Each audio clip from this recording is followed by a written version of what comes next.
Doink. We got another one. What you got, racial slur?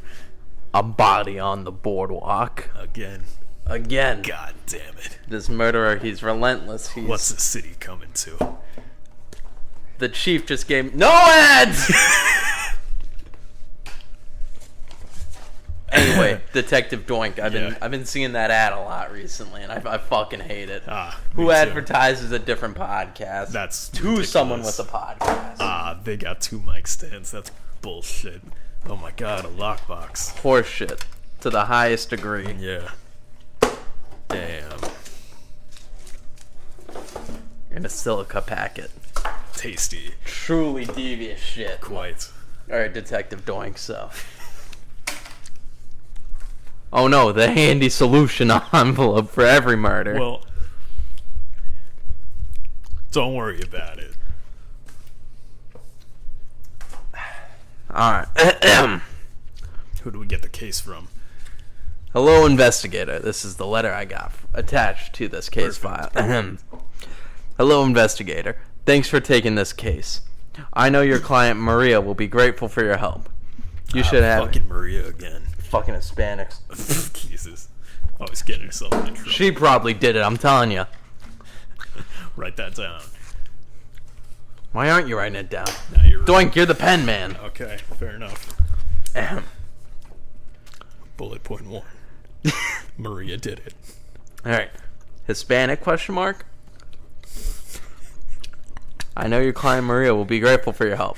You should have everything you need to solve the murder. Maria has a lot of useful evidence to share with you, and she's already taken the initiative to interview potential witnesses about what they saw the day of the crime. Since she knows the community so well, I asked her to put together profiles on people she thinks is most likely suspects, using our Deviant Tracker software. Of course. What the Deviant Tracker? You know, the Deviant Tracker. It's just immigration custom form, or it's a list how it goes, Detective Rachel of immigrants. All right. Anyway, her notes on each of them should help you narrow the field and find the killer. If only all my clients were as thorough as she is. Of course, she has reasons to We'll be. be the judge of that. Her son Theo. Is Theo a Hispanic name? I mean, short for Theodore? Oh, Probably. Teo. T-E-O. T-E-O? Yeah. Interesting. That's it. Because T-I-O is just uncle. And it's pronounced the same way. Right? Yeah. Hey Siri. How do you pronounce T-E-O as a name? You fucking suck. Jesus Christ. Okay. Where's Detective Garcia to ChatGPT everything? For real. What we need? It's abysmal, that boy. Mm-hmm. ChatGPT, how do you pronounce the name T-E-O? The name Teo is usually pronounced Teo. Yeah, that's that definitely kinda a makes more Hispanic sense. name. Alright. Bullet point 2. Of course she has her reason Teo? to be. Hispanic? Question mark. Her son Teo has been arrested for the crime. Well, it's answered already. Teo did it. He's been... God damn it, Maria. Why are we even here?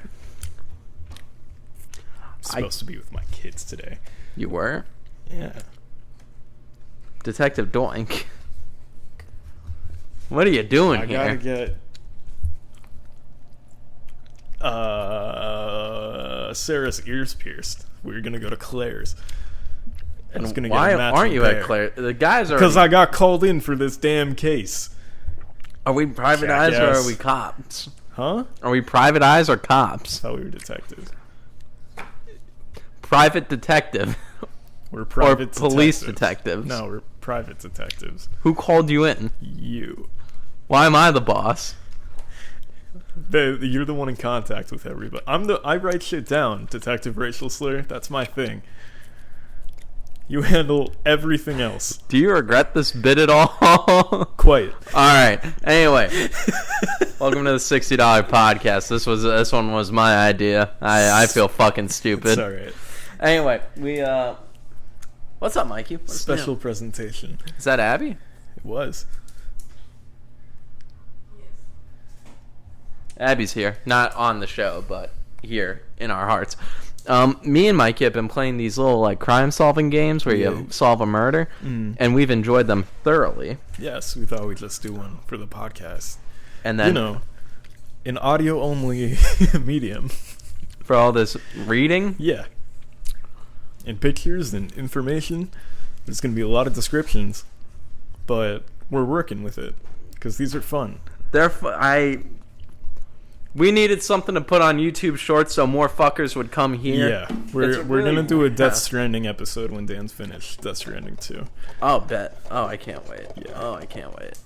I've been playing so much of it. Death Stranding 2, great game. You're in Australia. Oh. Hell yeah. Anyway, but me and Mikey really wanted to do another one of these. So now we're here.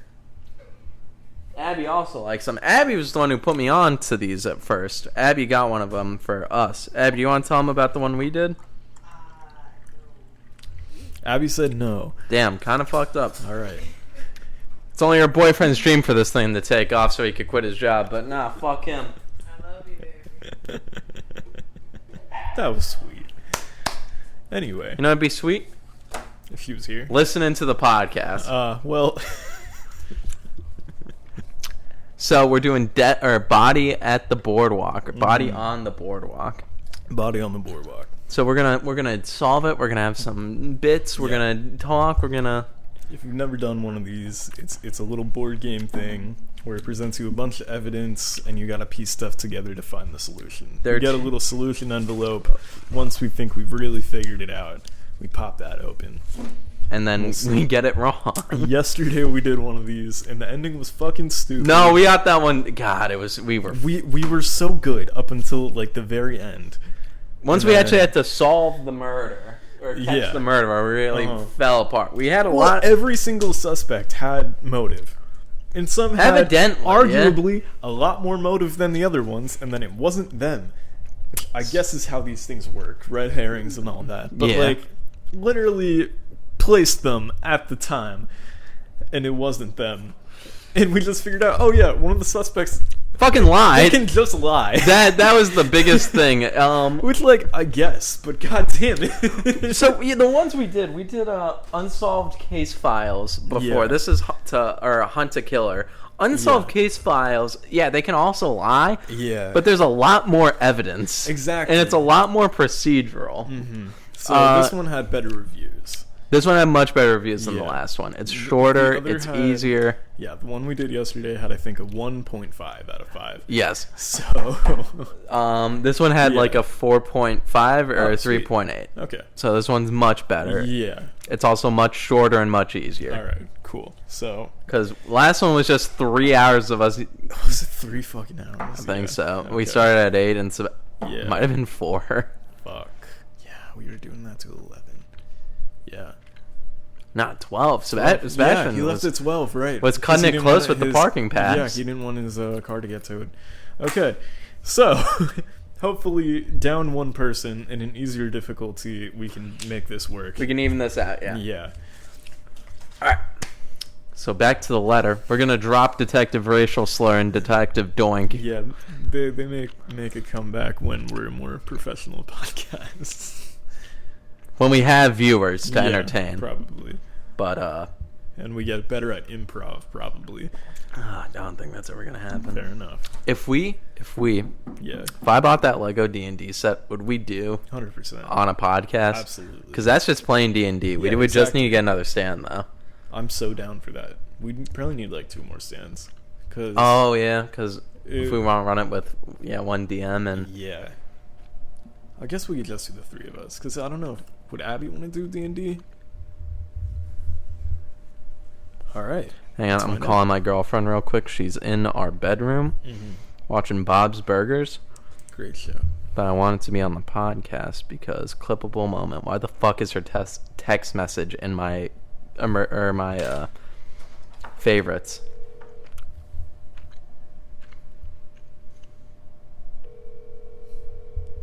I know she has her phone.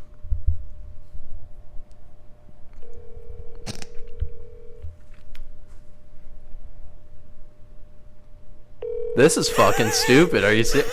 Abby, answer the phone! Hi. I love my girlfriend so much. I hate that she recorded her voicemail in a fucking car. And I'm noticing a lot of people do that for some fucking reason. Never recorded a voicemail. It gives you an automated one. Yeah, but why not record a voice? What? Why are you calling me? Abby, would you want to play D&D at some point with me, Mikey, and Sebastian in theory? Maybe. Okay. I'll take it. I'll take it. Cool. You could also just be the DM if you want to. You're just reading. Me? No, I don't. I don't want to be. I don't have the wrist for that. Also, I can't find my phone. Baby answered the phone. No, it's on my iPad. Ah, that'll do it. That'll do it. Yeah, so I have no idea where my fucking phone is. Tragic. You've been losing that all day. The iPad. Oh, I know where. Cool. All right. So, alright, bye. Have fun. Love you, babe. Oh, you too. Okay. All So right. possibly look forward to some D&D episodes.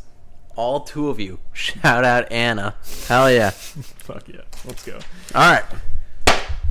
Back to the letter. Yeah. All right. I can't blame her for looking out for her son, but I should warn you right now, your responsibility is to follow the facts, not give her the answer she's looking for. I'm looking for any reason to convict this fucking Spanish prick. Yeah. Is that recording? Oh, fuck. Yeah, it's been recording. All right, perfect. Yeah. Topical actually with all the immigrant stuff going on. I hope Teo didn't actually do it. So did Maria actually call the police and they just arrested her son?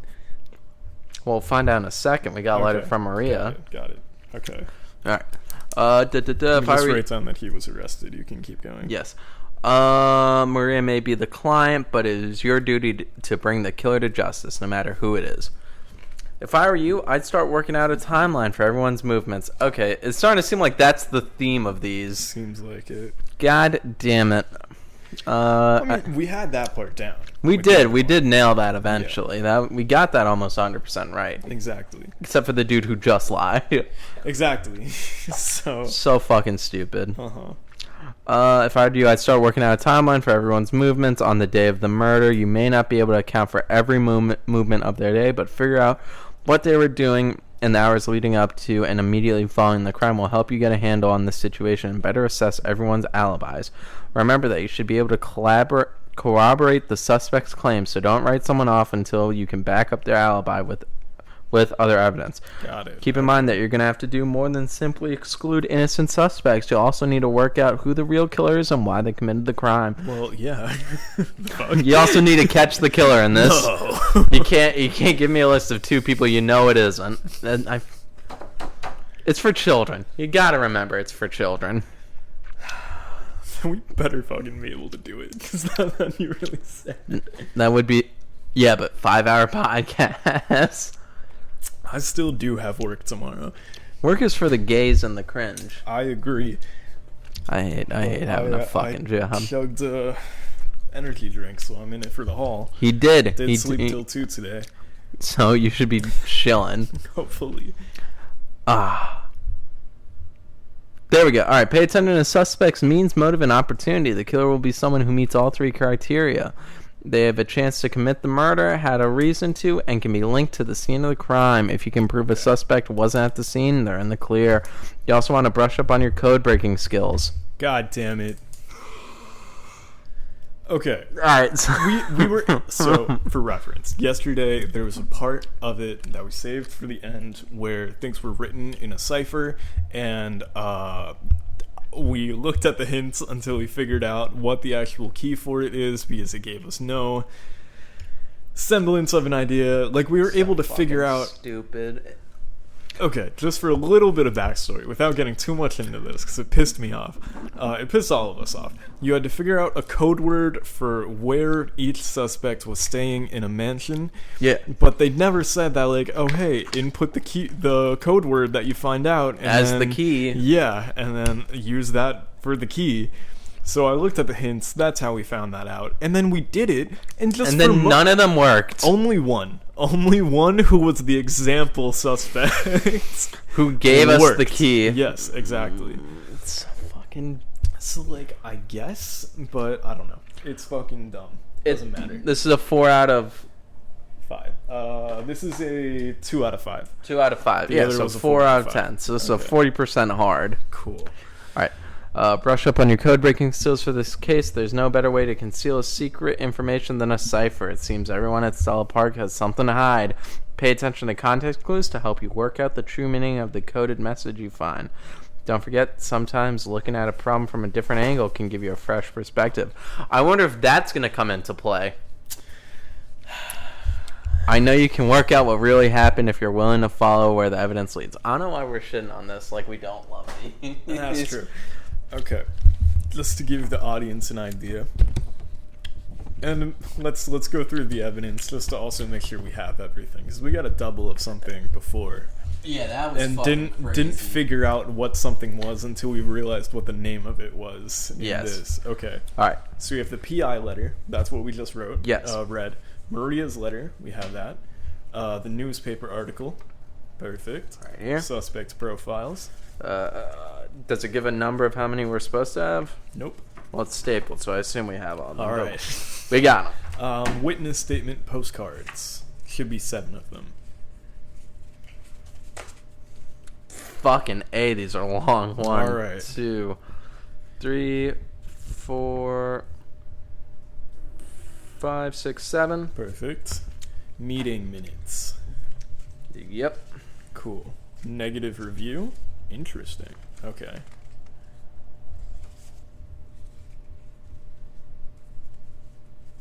Do we have a negative review?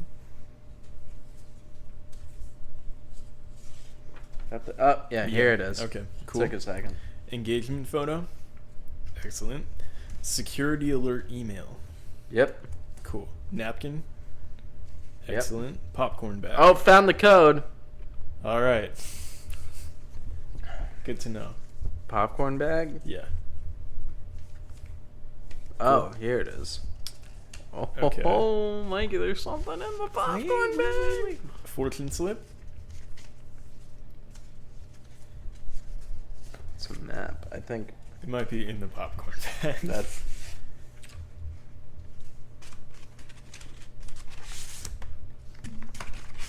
A lot of shit in the popcorn bag. Okay. Yep, That's the Meta. fortune slip. Ask Madam Oracle. Cool. Receipt. Yep. Arcade flyer. Yep. Yep. Ledger page. Yep. Note paper. Yep. This is a lot more. I think there's a Shit. lot more. Yeah. Boardwalk map. We Yep. have that. And the keychain. Yep. And Lockbox. the lock tin. Yeah. Apparently it contains 3 more items. Ooh. Cool. All right. Holy Let's shit, see this what we is got. way bigger. Whoa. This sheet seems like Yeah. it should be way harder than the last one. Yeah, this is an entire boardwalk. Well, That's probably because nobody's fucking lying in this one. No one's just straight up lying. God, I hope so. Okay, so let's see. All right. Oh, we got Maria's letter. Should we read that? Yeah, I feel like that's gonna make a lot of this make more sense. All right. Do you want to read it while I spread Yeah, everything I else gotcha. out? All right. Pass that. Miss Gray, I'm returning to you because I'm out of options. My son, Tio, has been arrested for the murder of his girlfriend, Katie Dunn. Her body was discovered inside the ride our family owns on the boardwalk here in Brittany Beach. Screamorama is just one of those old school haunted house rides, but all the plastic skeletons and ghosts with glowing eyes feel like a cruel joke after what happened to Katie. Fuck. Was she skinned alive? What do you mean? Okay. Tia was the one who found her. He always does a walkthrough before he opens the ride for the day, just to make sure things are running smoothly. He said he might not have noticed her at all if it hadn't been for all the junk on the floor. There was an old keychain lying there. Okay, so that's what that is. Lying next to a souvenir tin with a lockbox on it and a bloody popcorn bag full of pieces of paper. At first he thought it was all just trash, but then he saw Katie, slumped behind some tombstones in a section of the ride we call Ghosts in the Graveyard. He said he tried to help her, but it was already too late. Tio asked me to hide the stuff he found near Katie's body, along with a napkin with some nonsense scribbled on it. He was terrified the cops would use it against him. Evidence for somebody else? He was scared. It sounds like Tio fucking did it. Jesus Christ. I don't know what he thought the police would learn from a random assortment of junk, but it did what Tio asked. I'm not sure I was right, but what mother wouldn't try to protect her son? I think my mom would tell me that. Yeah. After Tio was arrested, I tried to show everything to his lawyer, but he said he didn't want to hear about me withholding evidence from the police. I tried to even open the tin myself, but I couldn't work out the combination to the lock.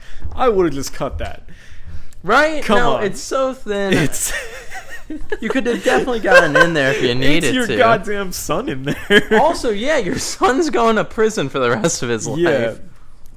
Then I started to think maybe I didn't want to know what was inside. I know it doesn't look good. Nothing about the situation looks good. T was right to be afraid of the cops. T was right to be afraid the cops would blame him for Katie's death. They took their time getting around to him, but they never saw Tio as anything other than a troubled brown kid who was no good on the boardwalk. They didn't say brown, I added that. Oh, that would have been... Wait, hold up. We have a photo of Tio. Do we? I assume that's him getting engaged. Fucking bullshit. Maybe it's a white guy. Not. Okay. And look, I'll be the first to admit that nobody who works here is exactly what you call an upstanding citizen. We've all looked the other way over a case at Midway Prizes that, quote-unquote, fell off a truck, but that doesn't mean we're bad people, not in the ways that really count. Damn, okay. When I first started working here, Stella Park was a pretty nice place, but these days, most of us are struggling just to stay afloat. We look out for each other because we're the only ones we can trust. The tourists think we exist only to take their tickets and clean up trash. And Stella Park's management exploits us every chance. Jesus Christ, another protected group. As for the authorities, make a union. They're all perfectly happy to write us off as lowlives and thieves. You just said okay, but it kind of sounds like they're all lowlives and thieves. You hid evidence of a murder. Alright. The thing is, I can see why the police suspect Tio. Isn't that a terrible thing for a mother to admit? It doesn't mean I agree with them, but I can't deny that Tio's got a record. He's done plenty of things that aren't strictly legal. He's hurt people before, and he's not making it easy to believe he's innocent. He refuses to tell anyone what he was doing the night Katie died. I know he's hiding something. I just wish he'd tell me what's really going on. Whatever he was doing, it could be the key to clearing him of Katie's murder. I don't think so. I think Tio did it. I think he just did it. I couldn't believe he could be capable of killing someone he loved. To me, Tio will always be the shy kid who won first place in his school's art show, but refused to go up and accept his reward because he was too afraid people would make fun of him. Somewhere along the way, that sweet little boy grew up to be full of so much anger and that it poisoned him. Started raping and murdering, Mikey. That's how the cycle goes. I don't know where I let him down, only that I can't do it again. First you start off a little nervous, then you start murdering your girlfriend. That's what happened to me. There has to be something that will help his case. With his court date coming up, I'll take whatever hope I can get. I've been asking around the boardwalk to see if anyone remembers something about that day. There's only so much I can do on my own. That's where you come in. I need someone who can look at this evidence and put it together in a way that makes sense. Maybe then you'll be able to work out what really happened. I know I'm doing everything... I have to know I'm doing everything I possibly can to help my son. I'm trusting you to do the same. Marita Palace. Dropped a large dab of kratom right on the bad review. That didn't soak in at all. This is not. This is some it's good paper. Thick paper. Christ. Okay. All right. Ooh. Okay. So, do we want to take a look at our suspects? Yeah, Mikey? I think that's a good place to start. All right, we got Dwayne Daly. Dwayne runs the Boardwalks Frozen Yogurt Custard Shop. Which okay, so these are all the degenerates that have businesses on the boardwalks. So yes. that would place them around the area, I suppose. Alright, let me grab some markers for us, or things to denote where who was. Yeah. So you don't happen to have a highlighter, do you? I do not. That'd be really good. But, oh well. Cool. Alright. We got Dwayne Delia. I just want to say for our listeners, for little things to mark, Dan put 2 rings, a loose screw, a queued up a can tab, and a Lego piece. I mean, I didn't even get up from my chair, Mikey. I had to grab stuff within arm's reach. I just think it's funny. I'm not judging you. It's Don't a good worry. spread, Yeah. Mikey. But here's the thing: you're I'm never not gonna judging. get any of them confused with each other. That's fair. All right. All right, Dwayne Delia. Dwayne runs the Boardwalk's frozen custard shop, which has been in his family for years. Okay. All right, it used to be one of the most. Hold on. I'm so sorry. Well, we did this for the last one. I should write these down. So we have Dwayne. Yeah, Dwayne. Delia. Oh yeah, Dwayne. We'll just do first names. Yeah. All right. Background: arrested for disorderly conduct and resisting arrest in '93. Pled no contest. I pled no contest for a speeding ticket once. I wasted Really? one of my 3. You had 3 of those in the state of Florida. Really? Yeah. Fuck. Okay, it was resisting arrest and what? And disorderly conduct. Disorderly conduct. Dwayne runs the Boardwalk's frozen custard shop, which has been in his family for years. It used to be one of the most popular stands, but these days... Wait, yogurt? Frozen custard. Frozen custard. Got it.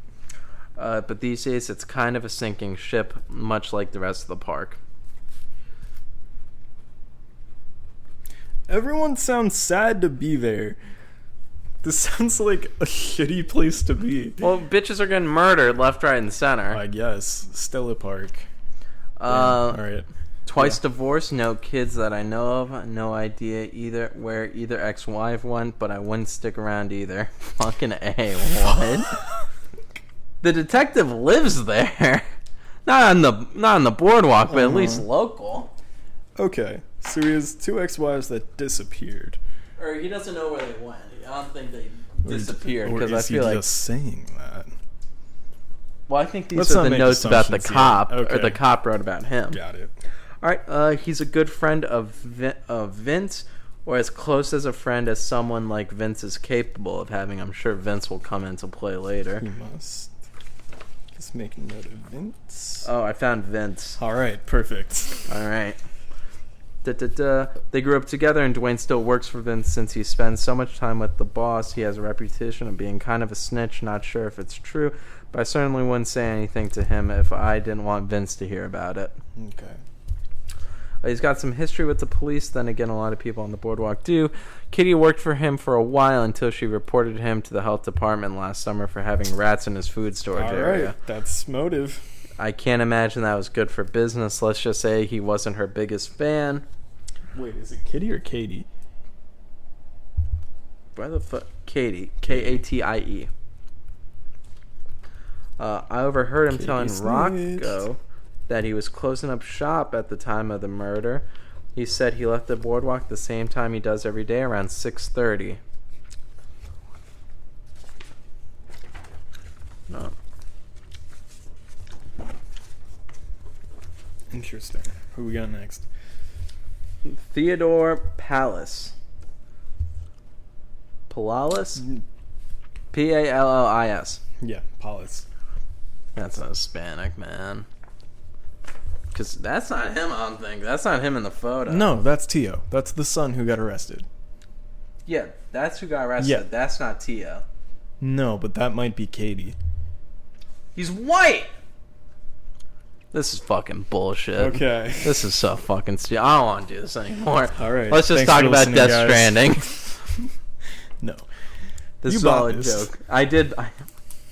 I went to Walmart to get one of these at first. Yeah. They only had one, which we already did, but even then it was blocked off entirely by 2 pallets of toys.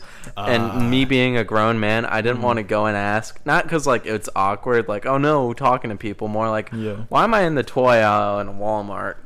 I see way more grown adults in the toy aisle as of recently than kids. with how much Pokemon and action figures are That's so going off right now. It's crazy. Yeah. Jesus Christ, Yeah. the scalpers. Okay. Theo, Boo Boo. short for Theodore. Yeah. Stupid way to. Why not Theo? My uncle is named Theodore, and we call him Ted. So it's not Ted, it's Teo. Or Teo. I know. Yeah, Ted makes sense. Well, no, Yeah. Ted doesn't make sense either. I don't know. All right, his dad left when Teo. What does EO say? Ayo. Teo? Yeah. Teo was 10 and it has just been the two ever since. I've done the best I could. Wait, what the fuck? On my own, but is the mom writing the notes?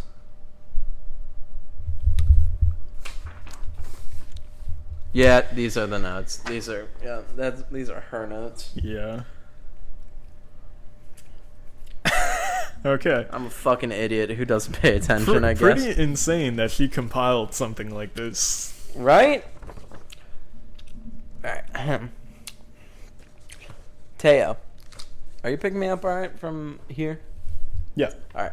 Teo. His dad left him when he was 10 and just been the two of us ever since. I've done the best I could on my own, but it hasn't always been enough. Teo is... What the fuck? Teo's a lot like his dad. More passionate than is good for him. Always getting himself into trouble. A few years back, he got caught up in some of Vince's more shady dealings. He used to run errands for Vince until Teo was stabbed one of Vince's flunkies. Teo served his time, but the damages were done. Okay, so we know that Dwayne is also a friend of Vince, like good buddies with Vince, so I think that's even more motive.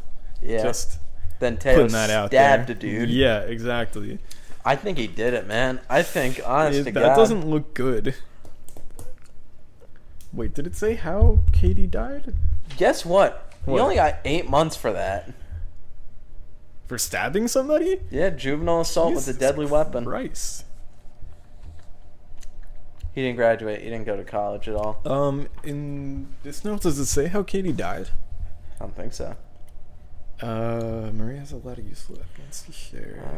We're going to turn around ever since he's going to counseling. He's helped no Yeah, one. I asked Maria to put together profiles on people she thinks are most likely suspects using our deviant tracker software. Right.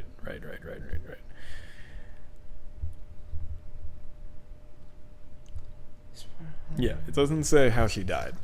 In Maria's note, it just said that they found her in the ride, slumped over a tombstone. We got a news article about it. That might be helpful. Real quick. All right. Brittany Beach. Police have arrested a local man. Yeah, 20. He's a man at that point. He's not a local teen. Okay, so this is current times, which is I would assume so, yeah. It doesn't have a interesting. year. Well, yeah, it says that he was born in 2000. Police have arrested local man Teo Palace in connection with the murder of a fellow amusement worker. According to Brittany Beach Police Department, Palace was apprehended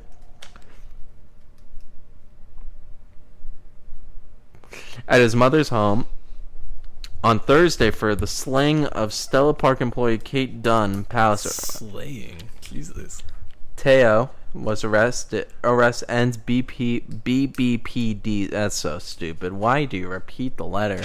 Brittany Beach. Yeah, I get that, but like NYCPD, MPD, or MB. NYPD. Yeah, like New York City Police Department, Miami Police Department. Uh-huh. LAPD. Mm-hmm. No one's doing a fucking BBPD. That sounds fucking stupid. Continue. Lengthy investigation in the murder. On November 2nd, Dunn's body was discovered inside Screamorama, the park's horror-themed dark ride. She has been stabbed multiple times. Fuck. According to According to the cops' document, Palace called the police, claiming to have found Dunn's remains during a routine safety check. Palace told officers the back door of the attraction had been open when he arrived. for the work in the morning. The Essex County Medical Examiner office later determined that Dunn had died around 6 p.m. the previous day. Okay.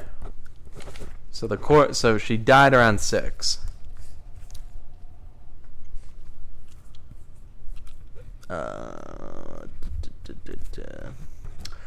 While the cops initially pursued other leads, the investigation led back to Palace, who was in a romantic relationship with Dunn. The couple was seen arguing outside Screamerama the day of the murder, according to the police. Palace had previously convicted of juvenile assault with a deadly weapon. The charge seemed to be from an altercation with Rocco Perea, another Rocco Perrier, who's here. He's a suspect as well? He is. He's page 3. Interesting. So we'll get to that. In which Palace attacked Perrier with a knife. According to Essex County's District Attorney's Office, Palace served the entirety of his 8-month sentence at Roger House, a youth adult rehabilitation service detention center. Similarities between Pereira's case and the Dunn murder tipped off police to Palace's possible involvement, stated BPD's Sergeant Thomas Schechter. Tio Palace.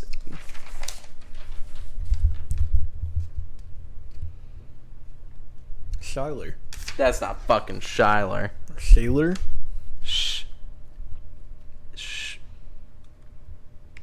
It might be Schuyler? That's a Y. Shaler. Scheyler? Yeah. Yeah. Shaler. That's dumb. Shaler? Yeah. Theo Palace has a history of violence and was close to the victim. Fuck you. Okay, so Says the name again. So that's why he was arrested. He has a history of stabbing somebody. She was stabbed. They were seen arguing. Yes. That makes sense. And it was his ride that found the her. body was found. Yes. Theo Palace has a history of violence and was close to the victim, said outside the police headquarters on Thursday. While the evidence originally suggested a break-in by a party unaffiliated with Stella Park, we are now confident that Mrs. Dunn was lured to Screamerama and murdered by a person she knew well, and believe that person to be Tio. After multiple rounds of questioning, Palace was arrested by the cops and is currently being held without bail. The Brittany Beach Police Department is proud to take the first step in bringing closure to the Dunn family. The cop said, fucking stupid last name. We trust that justice will be served. Dunn is remembered as a thoughtful, optimistic person who loves spending time on the boardwalk with the co-workers and friends. In addition, for working the register of one Estella Park souvenir shop, she was a computer science major at Atlantic Coast State University and a regular volunteer at Brittany Beach Harvest, a local food bank. The community of Stella Park mourns the passing of this one, yada, yada, yada. Beloved members, said her uncle, Vincent Stella. Oh! Vincent's her uncle. Oh. Kay was an angel. Should be greatly missed. Oh, and there's an opinion piece behind it. The shocking murder of an employee may spell the end for a local amusement park that calls itself Paradise by the Sea. But while the details of this vicious crime, along with shocking, the event is also the latest chapter in a decade-long decline. Popular throughout much of the 20s. I don't know if this is relevant, but... Yeah. Okay. All right. So Vince is a suspect. Yes, Vince is one of them. But he is her uncle. So he was working with Dwayne? She was working the souvenir stand with...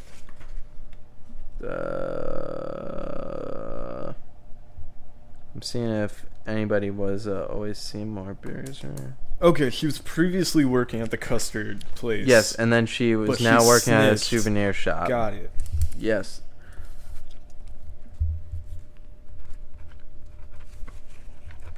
I mean, why work so close to somebody you burned?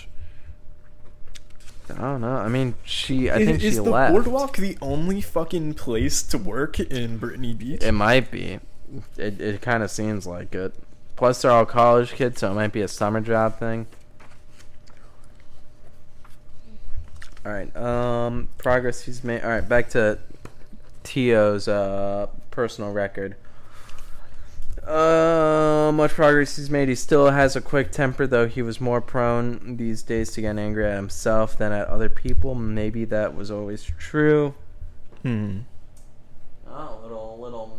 Do you want to unmute it? Yeah. He started dating Katie last summer. I never seen him fall so hard. I was worried that she thought she was too good for him, but she decided to keep working at the boardwalk after the season ended so they could spend more time together. She was too good for him. He murdered her. So this is her, right? I think so. Maybe not. I don't think that. That's the only other woman. Bethany Ramirez. That's not her either. Whose fucking engagement photo is this? Alright, we'll get to it. We'll figure something out about that, yeah. Okay. Dated Tio since last summer, you said? Yeah.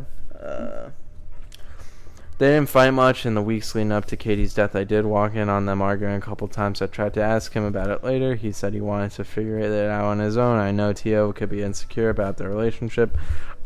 He told me once that she was scared she'd see who he really was and ditch him. And only if she did. A young white woman could still be alive. Damn. God's purest creature. Really quick, Sebastian said he was available after 10. It's 9:30 now. Do we want to invite him over still or no? No, I'm down. Cool. I don't know when you're gonna go to bed, but I mean, we're on the we're still doing this suspect list. So, we are. You know. They didn't fight much. And ditch him but if she stuck around for him, she must have liked what she saw.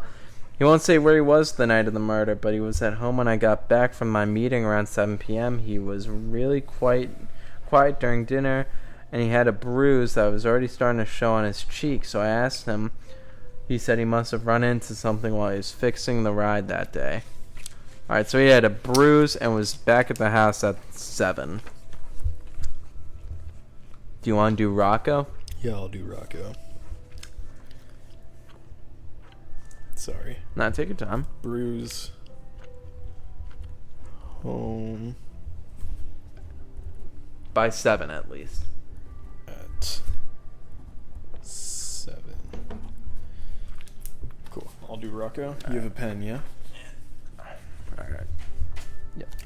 Okay, Rocco Matthew Pereira, my bad. 6'1", male. That's not a white guy, for sure, but it says he's a white guy. That's not a white guy. I don't know. It's a really pale black dude, maybe, but... Yeah, you're right. He's just light-skinned. Multiple misdemeanors of public intoxication, disorderly conduct. Associate of Science in Finance, Essex County Community College. That's in Canada. What the fuck? Occupation, bookkeeper, Stella Park. He calls himself Vince's go-to guy, but honestly, who knows what he does besides shake down the owner-operators for Vince and push people around. Okay, so he's a fucking goon, and Vince is a crime boss, it seems. Evidently, yeah. And what was the other guy's name? Dwayne. Vince? Or Dwayne. Dwayne seems to be, like, feeding him information. Yes. Okay. He's always struck me as more of a bruiser than an accountant. I definitely wouldn't want him to show up at my door if I were late on a payment to Vince. The only thing those insurance payments cover is making sure someone like Rocco doesn't break your legs. Holy fuck. Rocco's also evil. Seems Everybody's that a way. fucking villain, man. He's the one Tio got in a fight with a few years back. I'm not saying Tio was right to do what he did. That's stab him, just by the way. Attempted From what I know about Rocco, he might have had it coming. Damn, Maria. Maria's cold. Yeah. Maria's trying to take over. I Gotta heard take of a shot at the king. I heard a rumor he dated Bethany for a while after she and Tio broke up. I don't know if it's true. I wouldn't be surprised. How old is he? How old is Rocco? Yeah. What year was he born? He was born in 1993. No, 7 years older than. Yeah. So he's Gross. 27. Okay. Bethany is the next suspect. That makes sense. Okay. I don't know if it's true, but I wouldn't be surprised. Supposedly. Is he a kid diddler? Huh? Is he a kid diddler? A few years back. Yeah, how old is fucking Bethany? Bethany was older. Okay, she was born in 97. She might have been the pedophile. She was dating Theo a few years back. That's at least 3, right? He would have been 17. Interesting. They're all fucking villains, man. Seems that way. Supposedly, he was behind one of the rides around 5:50, the day of Katie's murder, having a friendly chat with someone who had gotten on Vince's bad side. He told me he didn't see Katie at all the day she died, and if he had, he didn't remember. Okay. Interesting. I'm gonna do Bethany too. Perfect. Because you did too, right? Yeah, you did Dwayne and I did Theo. Dwayne and Theo, yeah. Bethany. I'm gonna write Beth. Yeah, that's fine. Shorthand. Bethany Sophia Ramirez, born That's September 23rd. What's her race? Latina. Oh, she did it. Probably. I'm gonna open the solution envelope. Okay. Now. She was 5'6", brown hair, brown eyes, 0 identifying marks. Real quick, I have a question. If Yeah. we did one of these, Yeah. like we bought a whole new one, and we just saw the suspect list, and I just randomly called out a name and opened it, does that count as me solving it? And if I was right? Yeah, of course. Right? fuck? Like, Yeah, kinda? 100%. Okay. If Sebastian buys one of these, you should do that. Just we go over the suspects, you're like, that one, and then you open it up. If we do it camping, I burn it immediately. I swear to God, I was right. Oh, that'd be so fucking funny.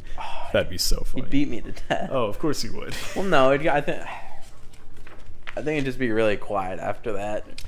I forgot to mention identifying marks for Rocco. Is it tattoos? The Tattoos photo is of him one of is them. heavily tattooed. He's super tattooed. Just arms, forearms, chest, neck. Identifying marks. Tattoos just about everywhere you can see. Long scar on the left side of his face and one on his abdomen. Scarface. Scarface. Alright. No identifying marks on Bethany. She went to Brittany Beach High School. She currently works at the redemption counter. She's the assistant. Oh, at the arcade? Yeah, Mr. Neon's Glowcade and store clerk at J-Mart. She's 3 jobs. Jesus. Okay. She and Theo dated for 3 years. What did I say? Gross. Fighting most of the time. It seemed like standard teenage drama to me, but I remember after one of their more heated arguments, we found Theo's tires slashed. I thought it said Theo's titties slashed, so that's why I stuttered for a second. Damn. Theo's tires slashed. She can be a lot. I think sometimes she and Theo brought out the worst in each other. Bethany was furious when Theo started seeing Katie. I don't think she ever really got over him, but it was more than that. Katie seemed to be going places in her life, and Bethany wasn't really. Damn, Maria, cold. What a judgmental bitch. Kinda. I know what it's like to resent someone who seems her to son have did all kill the that woman. options.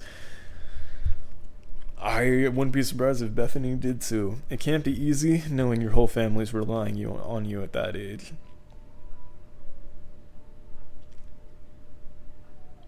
I skipped a paragraph, my bad. I don't think she ever really got over him, but it was more than that. Katie seemed to be going places in her life, and Bethany wasn't really. I know what it's like to resent someone who seems to have all the options when you feel like you have none. From what Theo's told me, Bethany had a lot of responsibility at home. She's been working 2 jobs since high school, and she does a lot to look after her young siblings. It can't be easy knowing your whole family's relying on you at that age. I invited her to come to one of our owner-operator meetings with the lawyers at Oscar and Grace, but she brushed it off. She said something like, quote, creeps like Vince will never give anyone a fighting chance. so you might as well give up. End quote. I didn't bother inviting her to the next meeting. When I asked her what she was up to on the day Katie died, she told me she dipped out of work early around 4:40 to hang out with her friends down on the beach for the rest of the night, drinking mostly. Left work 4:30. So that is an alibi we're going to need to verify somehow. Yes. All right. Do you want to do Vince? Yeah, I'll just round us off with Vince. All right. Vincent Rosario Stella Jr. Is he Hispanic? Nope, he's white. Never mind. Fucking horseshit. So fucking I stupid. mean, Vincent is an Italian name, but like this guy looks Hispanic for sure. Sebastian says I'm still on the grind. Pussy. For real. No identifying marks. Nothing on his background check. He's the owner of Stella Park. That makes sense. All right. That makes sense.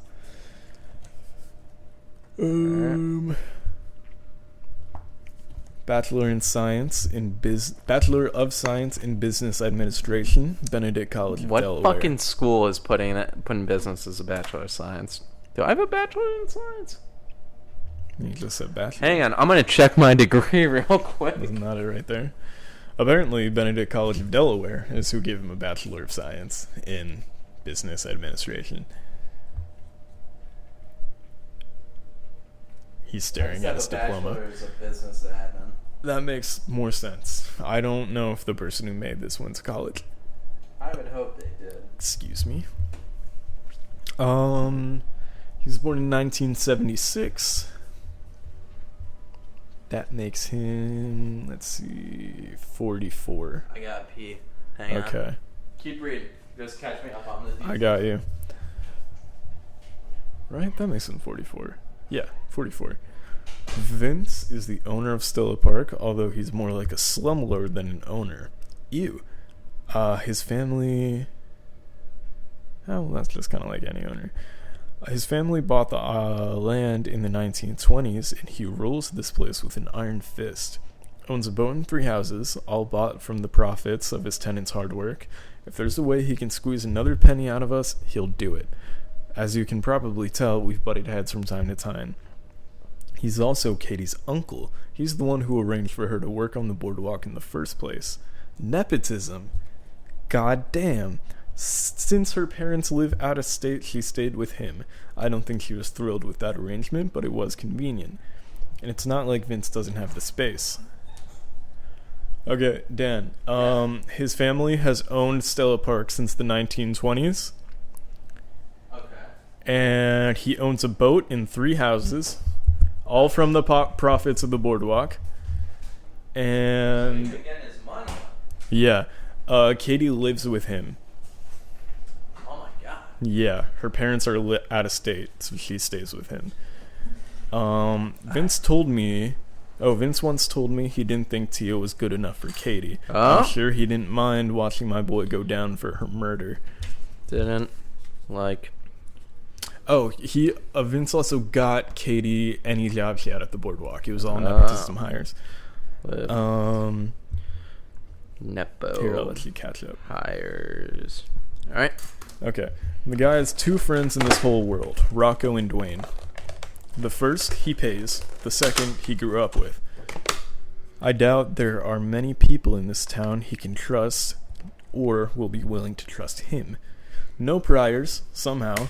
Between collecting money, threatening people he doesn't like, and physically assaulting workers when things don't go his way, Vince ought to be behind bars. I guess he's just gotten pretty good at finding impressionable kids to get their hands dirty for him. I think Maria's being a bitch. I think she's trying to get a white boy down. Wah. If Tio's white, wouldn't Maria also be white? No. Okay, can't argue with that. Her name's Maria, Mikey. How many white Good point. Marias do you know? According to the cops, Vince didn't report Katie missing when she didn't come home on the night of the murder. Interesting. Ooh. He says he stopped by Funnel of Love, the funnel cake shop, that's cute, around Katie's time of death. But anyone who knows Vince knows not to believe a word that comes out his mouth. Funnel. So that's another alibi we gotta corroborate. Interesting. So those are our suspects. Yes. Dwayne, Tio, Rocco, Bethany, and Vince. Comment below who you guys think did it. Make your assumptions now and then skip to the very end to see if you were right. If you want to ruin the rest of this podcast or are sick of hearing our voices. Now we stopped doing the mystery. Now we just start talking about other shit. Yeah. Well, how long? God damn it. Hold on. Okay, we're already at 55 minutes. So, and we just got through the suspects. Holy fuck. Alright. Okay. Alright. So, we got through that. Alright. We got the map. So, he was found in the horror ride. Yes. What all was in the popcorn bag? Alright, in the popcorn bag we had... I know the ledger. Yes, we had the ledger. We had this ticket from the fortune teller. Oh. K, looks like she was right. Heart from T. Oh, hold up. We got stuff this is to from Tio. help corroborate witnesses, I think.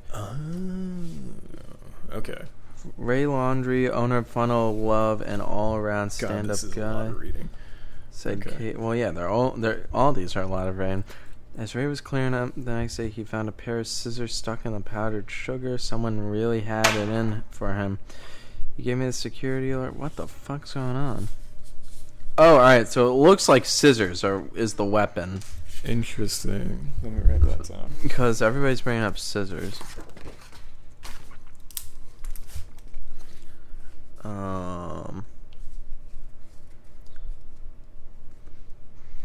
Scissors. Todd is a former headphone Murder guy. weapon, question mark? The test your strength game twice your day for the past 11 and a half years. Says it's how he copes with his inner demons. I don't think that's how it works. What did you say? Todd Ferguson, a former hedge fund guy who has been playing Tristan's Quest and the Test Your Strength game twice a day for the past 11 years. Okay. Says it is how he copes with his inner demons, but I don't think it's working. That's an expensive way to deal with your demons. Told me that on the day of the murder, he hit the bell for the 5,000th time. That's all he remembers. Aren't you gonna say congratulations? He asked. Typical. Jimmy's Games owner of Cool Nada and the snappiest dresser in the boardwalk said Katie stopped by to chat and get a snack on that day of the murder. Before she left, she wrote something on a piece of paper. Okay, this is to help establish the timeline. Got it. Okay. Fuck. Okay. Alright. That took the longest, so I say we go through some more of the evidence before we go into those. Alright, that works. Okay. Alright, found in the popcorn bag, or found at the scene, was the popcorn bag with the review. It says, I think it's list them out. It lists them out, but not what was in the popcorn bag. But everything after the popcorn bag. Yeah, until the boardwalk map. So we have a fortune slip receipt. Okay. Ask Madam Oracle. On the fortune slip, it says K looks like she was right. Oh. And it's signed with a heart from T. Okay, so we can assume that's Katie and Vincent. For sure. So who was right? That's the question. Exactly. We have the receipt. Okay, so on this it also says, ask Madam Oracle, this mystic lady's second sight will dazzle, dumbfound, and delight. This is supposed to rhyme. Okay, such wondrous things she will foretell, and if you're wise, you'll listen well. For you, dear seeker, the future is filled with amorous possibilities. Madam Oracle has consulted her power of divination. Divination? Divination. Yeah. And she senses the stars are aligned for romance. Okay. Either with a long-time beloved or with a new unexpected flame. Take the advice of the heavenly realm. Cast off your apprehensions and seize the moment. It will not last for long. Okay, so it just prints these out. There's lucky numbers as well, which I think could be important considering we have a lockbox. Which, by the way, alright, speaking of which, we have the receipt for the lockbox. Oh. with a credit card. Swag by the store. Do you think that's the shop that Katie works at? No, didn't they say where she works at? Like, list out directly? I know she works at a souvenir shop. Yes. You know, we've got a fucking map. We have the little shops. things. Swag by the store. What other options were there? What's in a name? Low tide tie dye. No. Hubert's Wacky Emporium. No. Blessings Boutique. No. Okay. Seems like I think it's Swag by the Shore. Okay. Okay. So Swag by the Shore, somebody bought at 3:53 p.m. 3:53. Interesting. And this was transaction number 5. Jesus. Okay. Damn. Slow day. Slow day. So this was also found at the scene of the crime. Yes, this was in the popcorn bucket. Okay. All right. Also, behind the receipt, we have heart 3, money sign 4, U1. That's a horseshoe. That's the luck. Love, money, lotto. 3, 4 is not on there, and 1 is not on there. Oh, L. Fuck. I was gonna say. Hang on. Unless, Because I was gonna say L is 3, M is 4. Bellotto. Yeah. So, I don't think that's what it means by she was right. Me neither. It only says for love, 3, 4, and 1 are on there, but not for...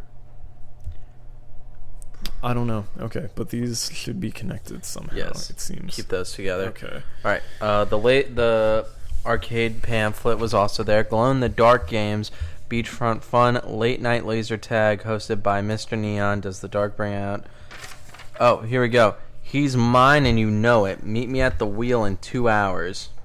Interesting. Is it signed by anybody? Nope.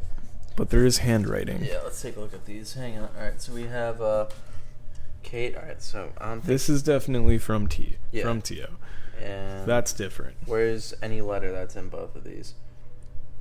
Yeah, the E's look nothing alike. No. The A's are different enough. The I K's think. are different. Where's the K? Where's the K? No, there it is. Yeah, all right. So it's safe to say it's not Theo. No. Well, yeah. I assume this is about Theo. I would hope so, yes. Okay. So we have these little things. Let's start placing them. Okay. So Mr. Neon's Glowcade is here. I'll put that there.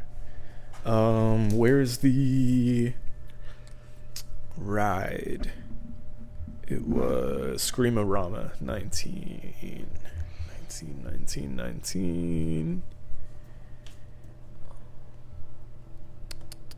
All the rides are over here.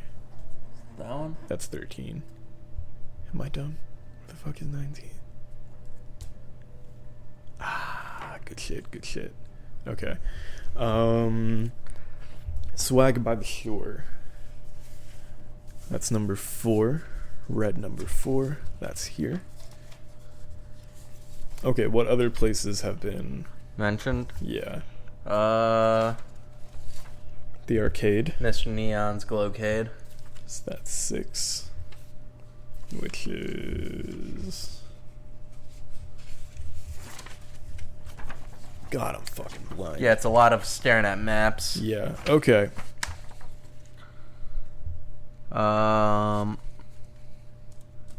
Perfect.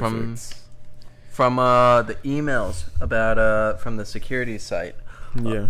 Hello, Ray Laundry. Polyluck detected front door open after designated operating hours at 6:19 p.m. on Saturday, November 21st at Funnel of Love. Interesting. So someone came in there at 6:19. One of the things mentioned Funnel of Love.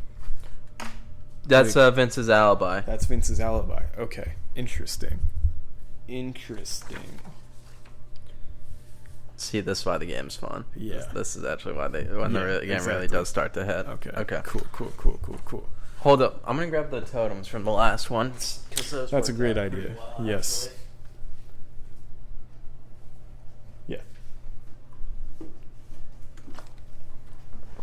I hope this is fun to listen to because this is really cool. It's great to play. Like, Yeah. you get some of your boys out here. Exactly. We played the intro to True Detective Season 1 on loop for... Oh my god, I'm so sick of 4 that fucking hours? song. Yeah. Ray Laundry. Okay, so where's Ray Laundry? Just gonna get rid of the marble for sake of us not blowing our heads off. Alright. Where's Ray Laundry, where do you see that? Hello, Ray Laundry. I think that's the name. That's who it's addressed to. God damn it. Ray Landry. Front door opened where? At Funnel of Love. God damn it. We just talked about this. I know. I'm. I don't want to talk about it. Here's Where's some Funnel of pieces Love? for you to use. Alright. So we have that. Funnel of Love. That's 10. Okay. Where's 10? This was a dumb way to lay this out. Hold up. That's 10. Perfect. Okay. What's up? So by the wheel. So alright, that letter. He's mine and you know it. Meet me at the wheel in 2 hours. Is that what's her face? Bethany? Yeah. No, that's Katie, isn't it? I'm not sure. That definitely looks more like Katie than it does Bethany. Let me see Bethany again. Oh. But yeah, like the other ones, she's like superimposed. No, it's not great. Let's see it. I don't know, that might be Bethany more than Katie. Katie looks like she is. Yeah, no, that's Bethany. No, you're right. You're right. That's Bethany for sure. So Bethany's at the wheel. Interesting. So she's How either... is... Our lights cannot be this shitty in this apartment. Look at the difference. Oh my god. Yeah. See everything. Yeah. Can't see shit. Holy fuck. No, I wouldn't have even noticed her. You're good with the photos. I am. Yeah. I that's my favorite part of Okay, them. so either Bethany wrote that note or Bethany it was was given addressed that to note. her. Yeah. So we can place Bethany at the wheel At some point, definitely nighttime, so... at some point. So I'm going to put these two together. Yes, we'll keep these together. Okay. So now we got oh, this is a lot of fucking reading. That's the... What's... It's the minutes to fuck. the law offices of Okay. Oscar and Grace. November 21st from 5:09 to 6:25. So anybody in here is valid or is invalid Okay. to be a part of this. All right, present: John Gino Benny, Seth Carlson, Brian Glover, Nathan Howe, John Hurst, Misty Klein, Ray Landry, Peter Orr, Maria Pallas, Eric Venezuela. I assume these are all the That owners. can't be Eric Venezuela, is it? Seems like it's Valenzuela. Oh, fuck you. Eric Venezuela and Jerry Walton are absent. Isabella Sweet, J.C. Vickers, and Mark White. Interesting. Okay. So the owner... Alright, so Maria Pallas is the owner of the Screamer-Rama. She was there. Oh, holy shit, we have some businesses here. Okay. Alright, Misty Klein, co-owner of Swag on the Shore, was at the meeting. Okay. That's where Katie worked. Yes. So the people who weren't there: Rainbow Whirls, Pandemonium, and Mr. Neon's Glowcade. Approval of minutes. The minutes on last month's meeting were approved unanimous. All together, like. Operators moved to discuss possible actions taken against Stella, given that... Holy shit, what? Alright, you start looking through the rest of it. I'll find any notes to summarize. Okay. I'm gonna try 341 on the lock. Alright. Was it that easy? No. Oh, I thought you got it immediately. That would have been cool. For closing the laundry, after closing on November 11th, Stella got into a heated argument after Landry made a remark about how Stella runs the park. Last week, White spoke to Stella about the increase of his insurance payments over.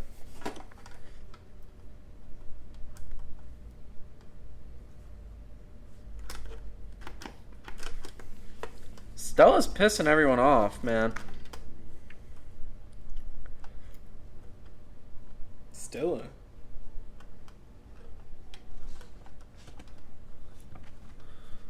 I guess so.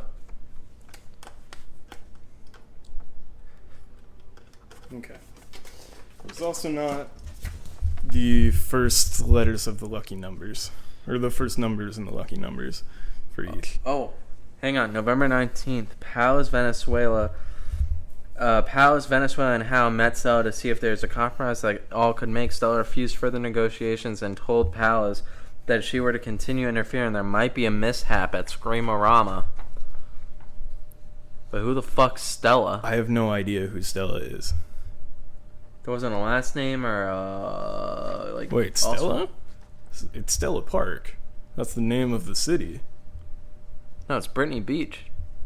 Yeah, but this is called Stella Park. My What's bad. Vincent's like last name, surname, or middle name? Ramirez or Rodriguez or something. I'm pretty sure. I could be wrong. Hold on. Oh, yeah. Stella is Vincent. Okay. It's Vincent Rosario Jr. Or Vincent Rosario Stella Jr. Holy fuck. Okay. So Stella...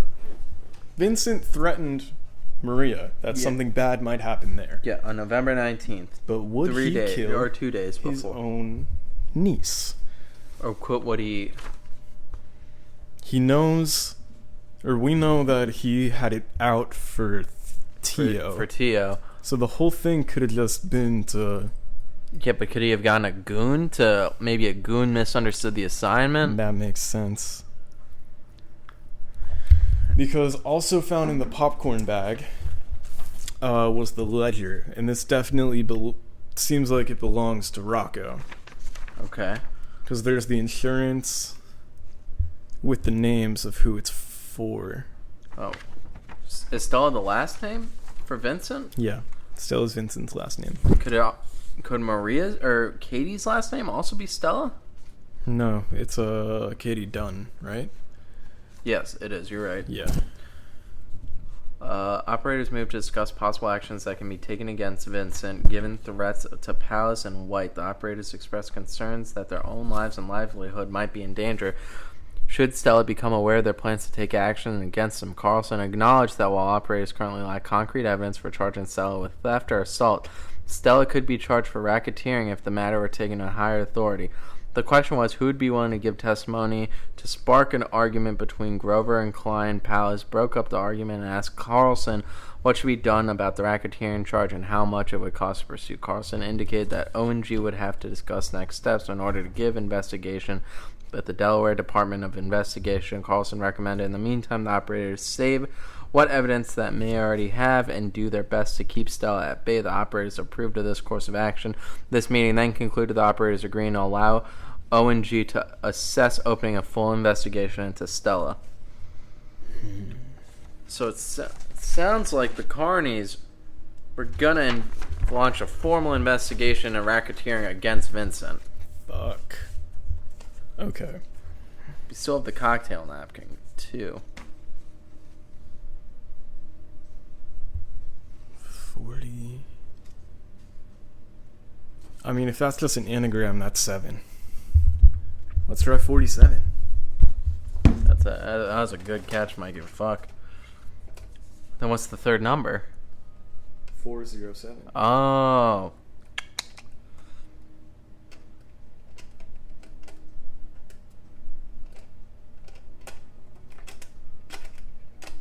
Nope. God damn it. Oh, this is just a fucking word scramble. That makes that a lot easier, actually. Someone knows what you did keep your mouth shut and come with me to 47. Come with me to 47. Okay. This has the lot numbers on it.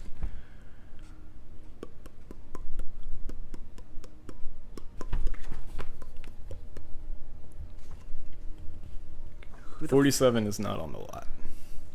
Oh, Vince. Holy shit. Vince knows what you did. Keep your mouth shut and come with me to 47. Does this go up to 47? No. No shot. No. No, it doesn't. What could be 47?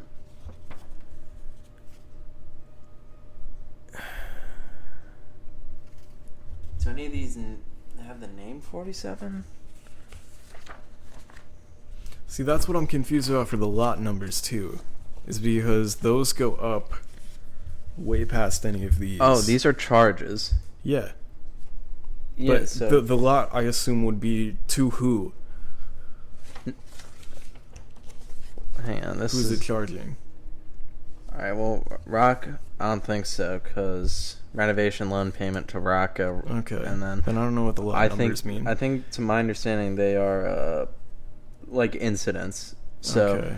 these two are the same because it's a new loan. It's a sign repair and then sign repair loan payment. So that one applies to the other one. So they both Okay. apply a lot too. That makes sense.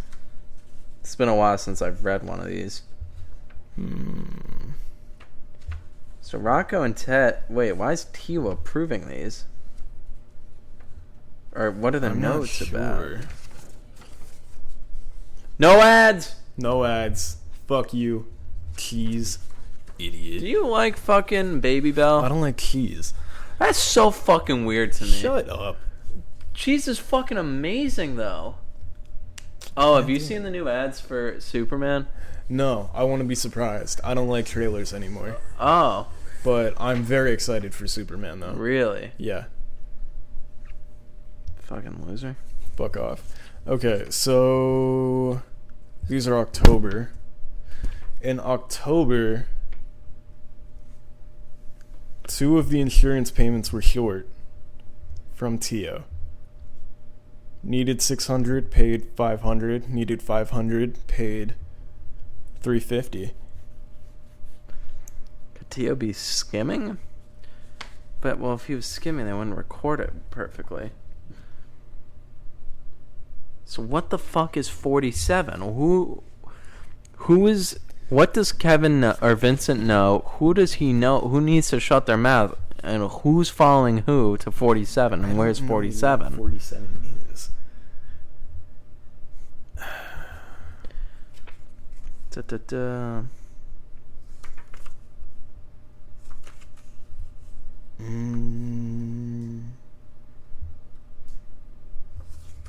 Alright, hang on. We still have some more evidence that we haven't Okay. What else do looked we at have? yet. We have the negative review. Okay, that just says still a park. That's not from a particular place either. Doesn't seem like it. Fuck. Okay. Worse. Alright.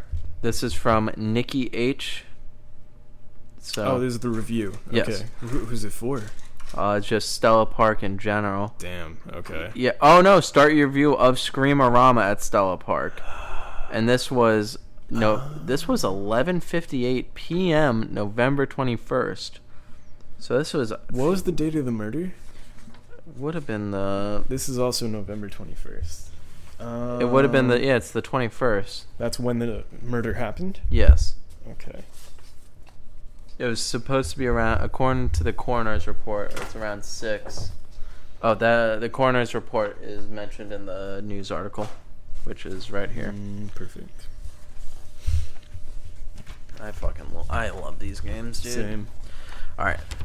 Our experience today was a nightmare. Where do I even start? Long story short, we waited in line for 45 minutes to visit a dinky little attraction. Yeah, so she died the 21st. Her body was found the 22nd. Yes. Got it. At first we were told there were mechanical problems. No big deal. My daughter and I waited patiently. As we were season pass holders at several theme parks, and we understand things go wrong.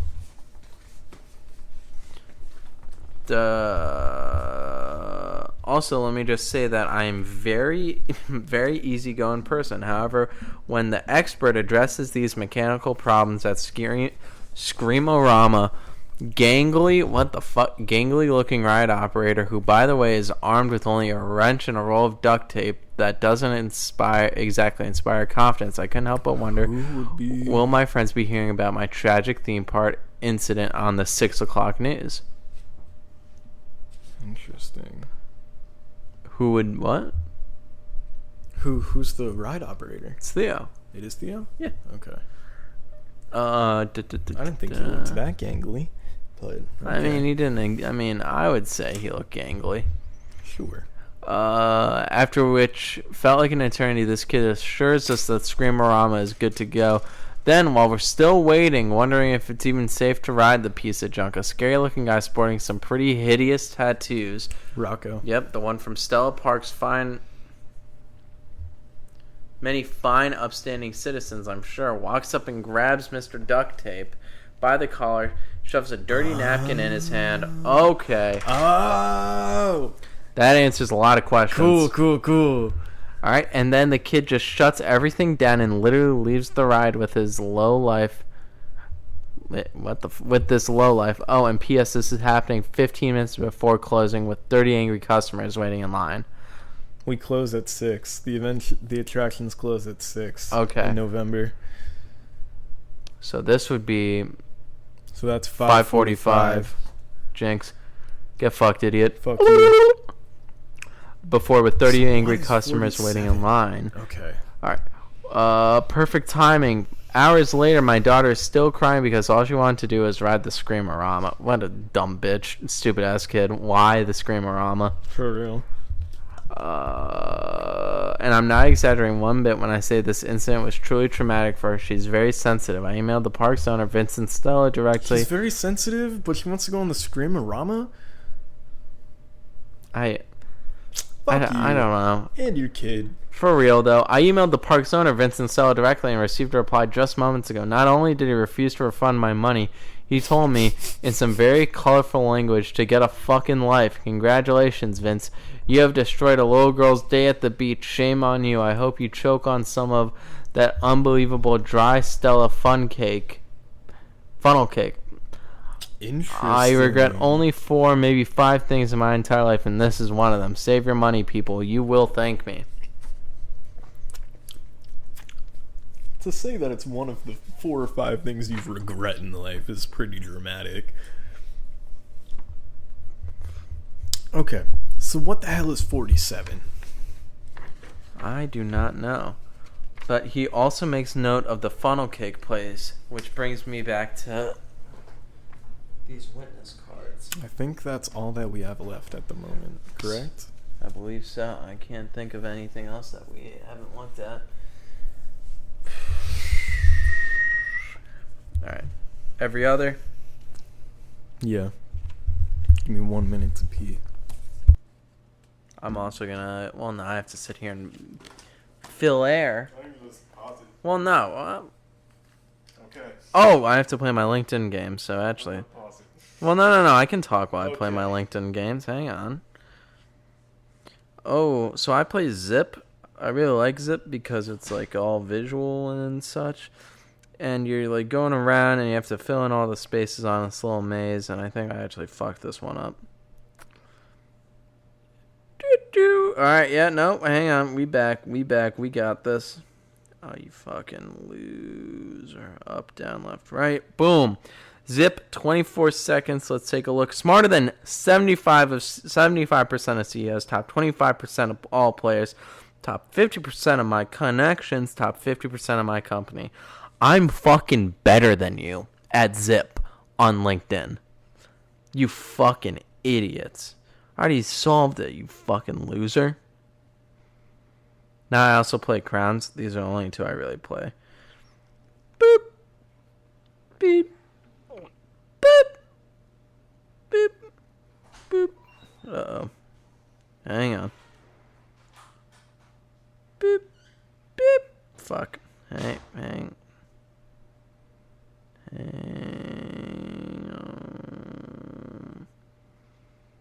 Alright, give me a hint. Highly you must continue crown.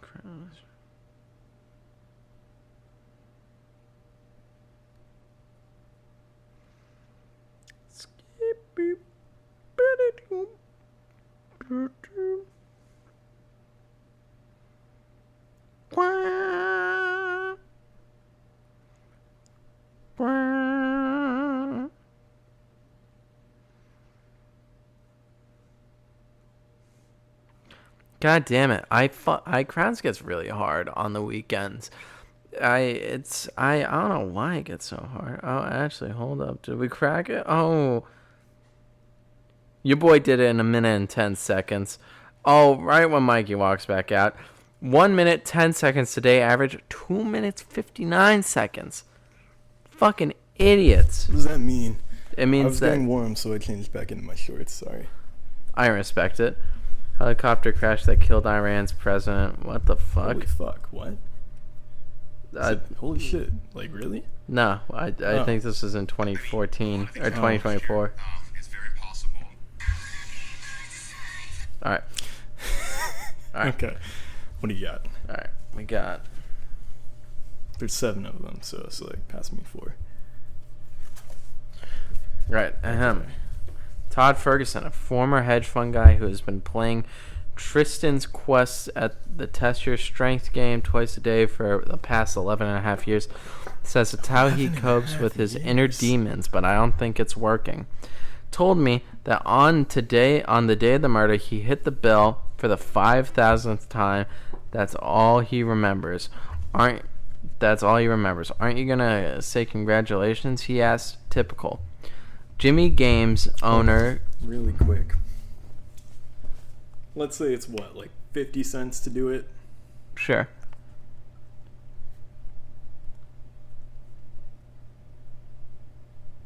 Okay, that's only $25. It's Never mind. not that bad. Wait, no, I put 500, didn't I? So $250. Yeah. Jesus. Still I mean, not over that bad for 11 not years. really. That's nothing. Jesus. Jimmy Games, owner of Cool Nades and the snappiest dresser on the boardwalk, said Katie stopped by to chat and get a snack on the day of the murder. Before she left, she wrote something down on a piece of paper. Okay. Must have been So now it's saying the that numbers. Wait, she got a snack? At where? holy shit, hang on. It's not 47 because it's all shuffled up. 40 can't be the correct word. But then... Because if it's an anagram... But what number could that be if not 40? Was it meet me at... Wait. And come with me to 47. I mean, that can't be any other number. But why would 40 be spelled correctly? I don't know. Oh, the ad's over. Ad's been over for a grip now. That's okay. Wait, I thought you said Katie wrote something down on a piece of paper? Yeah, I think that was the flyer. Because she was at the arcade. Oh. Yeah, Cool Nada. Okay, so this was given to her. Fuck. This was given to Bethany. And that's why she was there. Okay. Interesting. If that's an engagement photo, does Vincent know that Theo's planning to propose? Oh, we also didn't read that part. Yeah. Hold on. Let me see if this says anything about the engagement. We might know who those are or what time.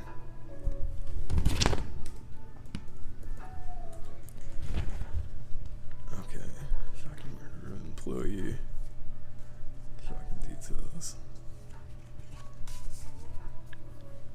Rosario Stella. Oh? Stella Park began facing a threat. Big one. Okay.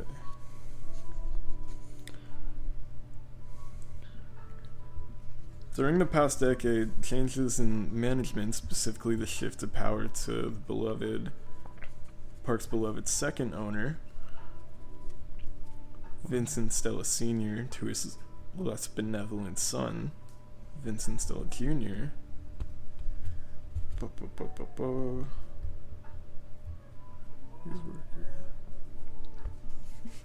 Read it out loud, come on. Even today, parkgoers might catch the odd phrase in Ciazarn, an old-fashioned carnival cant that uses nonsense syllables inserted into words as a way to disguise meaning. The secret language was originally created to keep communication secret from customers and is one of the many charming, if outdated, customs at this colorful institution. Hoping to preserve their way of life, keeping Stella Park in business, the park's tight-knit community soldiers on despite rising crime rates and failing ticket sales. However, anyone could have murdered this bitch. Yeah.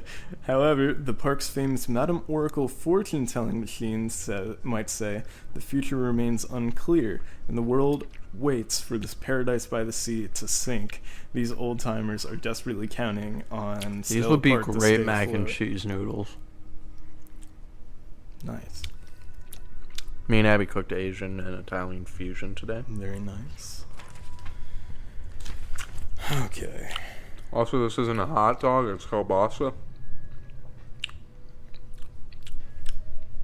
I was wondering. Yeah, I just needed you to know that. I appreciate it. So, one of these notes must say something about the engagement. Okay. Did you finish reading yours? No, I was waiting to read it out loud. I got the next one is the Sloan twins, local kids who charge tourists to take photos with their boa constrictor, Blue Lizzie, and Big Wanda. $10 a pop for their college fund. Yeah, right. What a judgment! Your son's getting arrested for murder. Mm-hmm. Who are you to judge? You also kind of think he might have done it. Yeah. Both saw Katie leaving Screamorama around 2 o'clock. She and Tio were arguing, thought they heard her say the words, "Figure it out," before she stormed off. Young Ned, old-timer who fishes off the pier almost every day and wearing a raincoat no matter the weather. If anyone's asking why, he says always be prepared. Told me he saw a girl that might have been Katie hanging around where Darlene's used to be. Darlene's. Right around closing time. Doesn't ring a bell. Darlene's.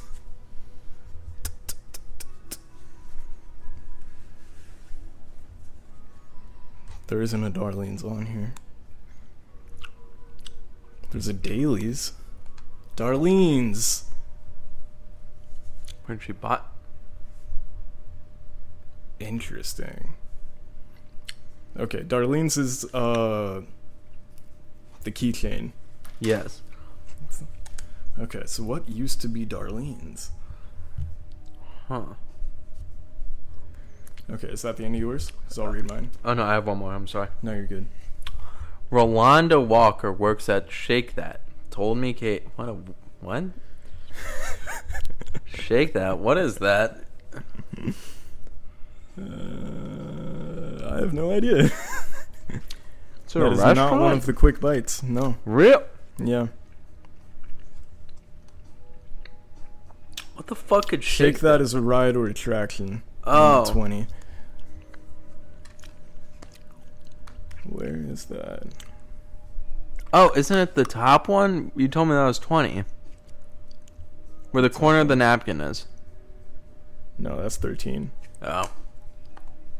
Speaking of 13, I'm rewatching House. Why would that be, speaking of 13? Because, crazy bitch, Wilson's girlfriend who dies was 13. Oh. Damn. I'm not calling her a crazy bitch because I hate women, even though I do hate women.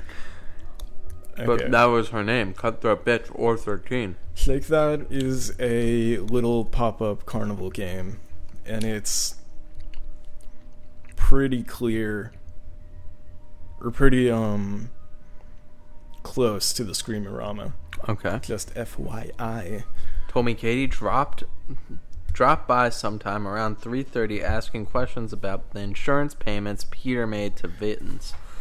All she could tell Peter was that they had been normal monthly payment pickups, just like usual. Later, as Rolanda was walking down the boardwalk after work, she saw someone who wasn't Ray leaving Funnel of Love. J.C. Vickers runs Pandemonium.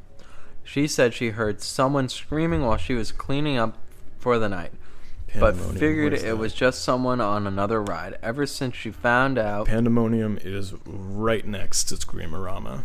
And, Shake That. It would be right around closing time that the murder happened. Yeah. I mean, that's what they said, right? Yeah. They're saying around 6 p.m. was the time of death. Ever since she's found out what happened to Katie, she's been wondering if maybe she was wrong about that. Wheel's pretty far from Screamerama. Okay, but here's the thing. I don't think that's Theo and Katie in the photo. It's not. Then who the fuck is that? I don't know. I think we're only supposed to see Bethany in the back. And we know that the note was written by Katie.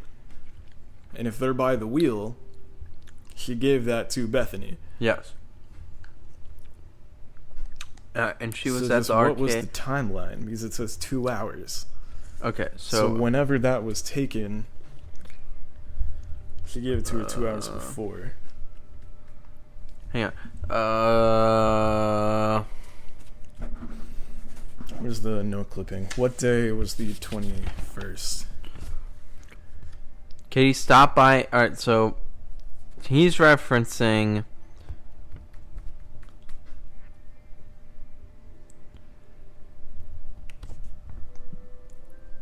This one doesn't have a time. Wait, hold up. Someone heard a bell ringing, I think. No, shit. She said it doesn't ring a bell. Okay, so we know Katie went to the arcade when the bell rang for the 5,000th time, and that's when she got a piece of paper. Jimmy Games, the owner of Cool Nades and the snappiest dresser on the boardwalk, said Katie stopped by to chat and get a snack on the day of the murder, but before she left, she wrote something down on a piece of paper. Okay. So that's the note. We just need to figure out what time this was to put that 2 hours ahead. Got it. Okay. I'm going to read mine while you eat. All right. Cool? Yes. Ray Landry, owner of Funnel of Love and all-around stand-up guy, said Katie came by right before he left for the meeting, asking about his payments to Vince. Meeting? That was right before he left for the meeting. Yeah, Ray Landry. That's the minutes? Yeah, where were the minutes? This is the minutes here. No, that's the other thing. This is the minutes. Yeah. Ray Landry, and the meeting started at 5:09. So, okay. Let's say 5 o'clock. Fair.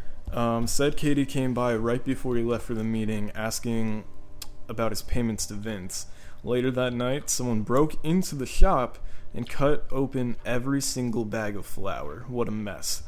As Ray was cleaning up the next morning, he found a pair of scissors stuck in the powdered sugar. Someone really had it out for him. He gave me the security alert that he got that night, just in case I heard anything while I was asking around. So that's what the email is. Yes. Stanley Huang, the angriest man to ever sell a corn dog, remembered a blonde girl loitering on the boardwalk just before closing time that Saturday. He said the only reason it stuck with him was because she kept looking over toward his side of the boardwalk, quote, like she had a problem, unquote, with him. Okay. Huh. Okay.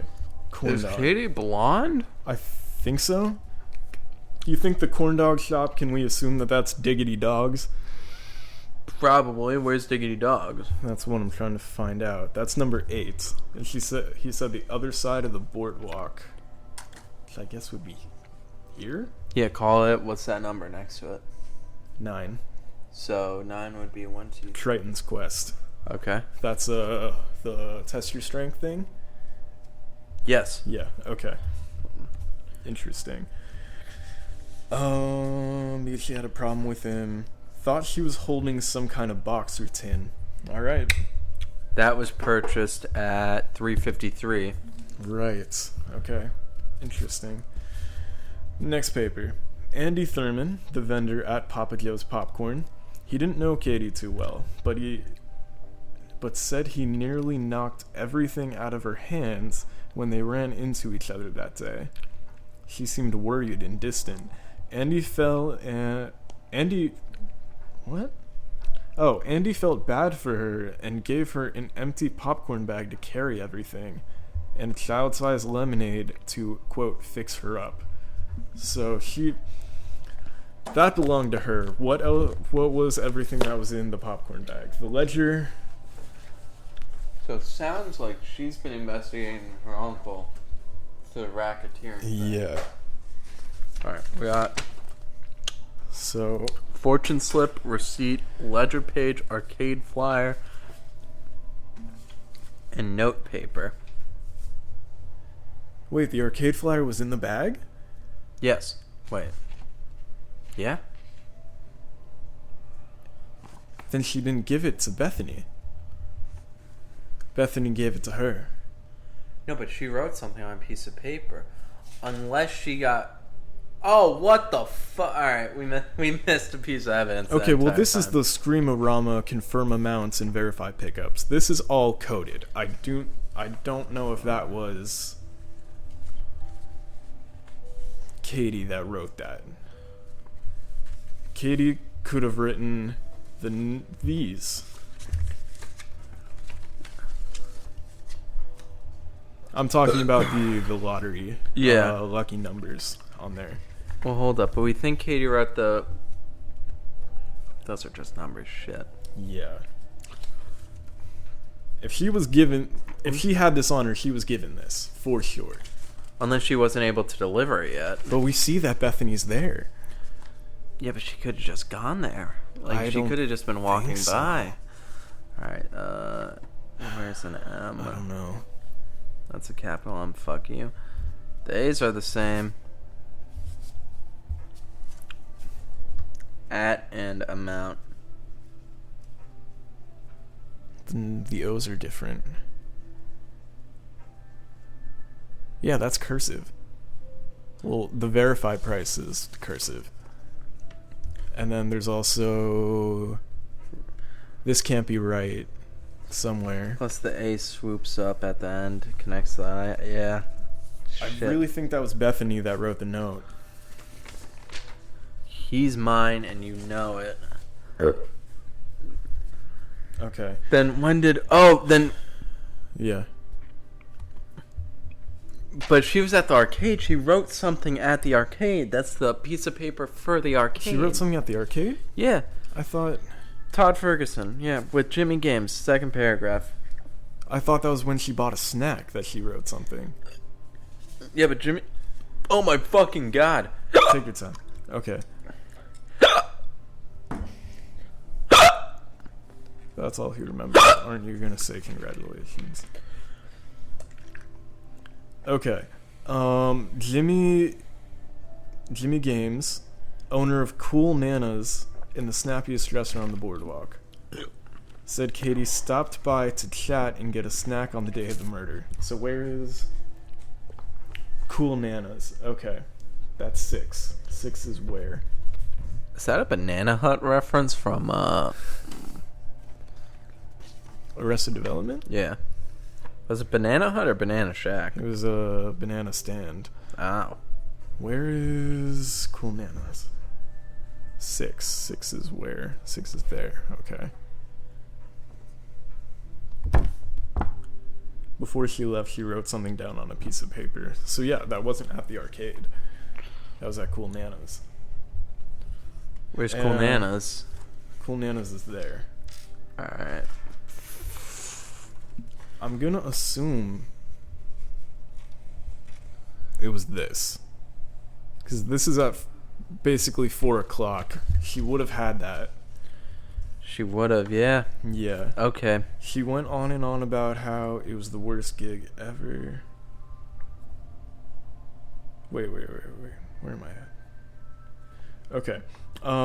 Everything Nearly knocked everything out of her hands when they ran into each other that day. She seemed worried and distant. Andy felt bad for her and gave her an empty popcorn bag to carry everything and a child-sized lemonade to fix her up. This was before he left for the meeting. Okay. Which was at 5 o'clock, yeah? Yeah, 5:09 Okay. is when the meeting starts, so... Got it. So she had all of this at that time.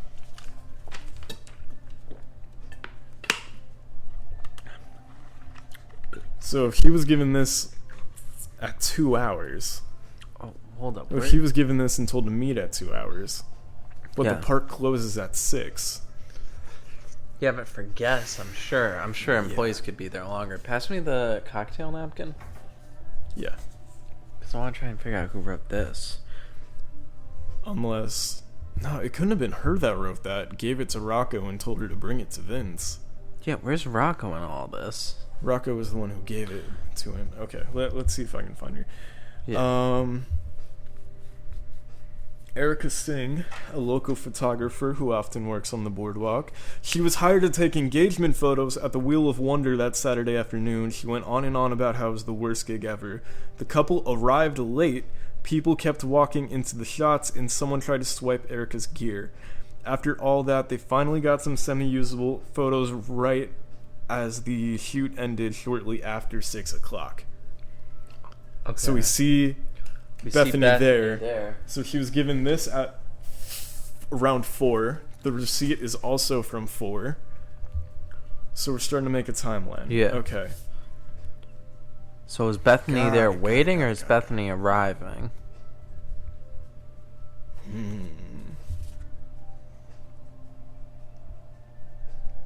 So it had to be around 6. Yes. Shoot ended shortly after 6. Okay. I'm going to read the next one. Ruby Diamond, a retired burlesque dancer who performs her, quote, special number every Saturday outside the Sunshine Parlor. Sunshine Parlor. What the fuck is the Sunshine Parlor? It's attraction 22. The way this numbers work makes no goddamn sense. Right? You think they would just go 1 to however many and then... Not 13, 27, 10, 4, 24, 2, 9. Then you look on the key, yeah, that makes sense. What the fuck? Okay. Where the hell is 22?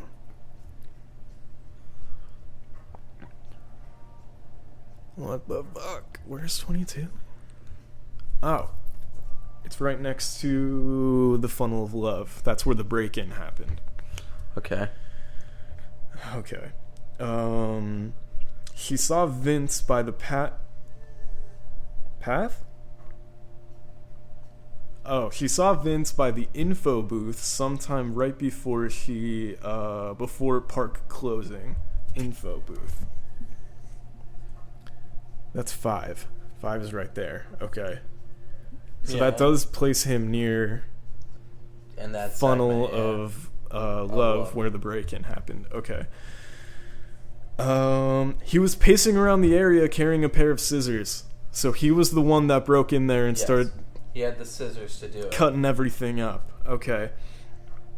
Marge Newsman runs the ticket booth, said Katie stopped by a little after 2, seeming anxious. Marge let her into the back of the office. Katie stayed maybe 20 minutes or so, came out holding some papers, and looking even more upset. Where's the ledger? Pass me the ledger. Alright, so we can assume she got this from there. Yeah, and possibly the Madam ticket. Well, where's the Madam set up? That's a great point. 14. 14 is right next to Cool Nana's, so we know that she was at Cool Nana's before 5 o'clock. But why would they keep this at the info center? Why is this there? Okay. So, yeah, T.O. paid insurance, but he pays insurance on time in September. He's good all of September. When does Tio start defaulting? He starts defaulting in October.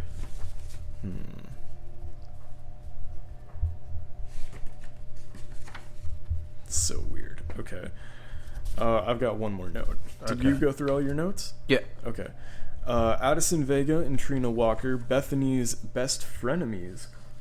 Bethany had a drink with them the night of the murder. She showed up to the beach a few minutes before 5. Oh.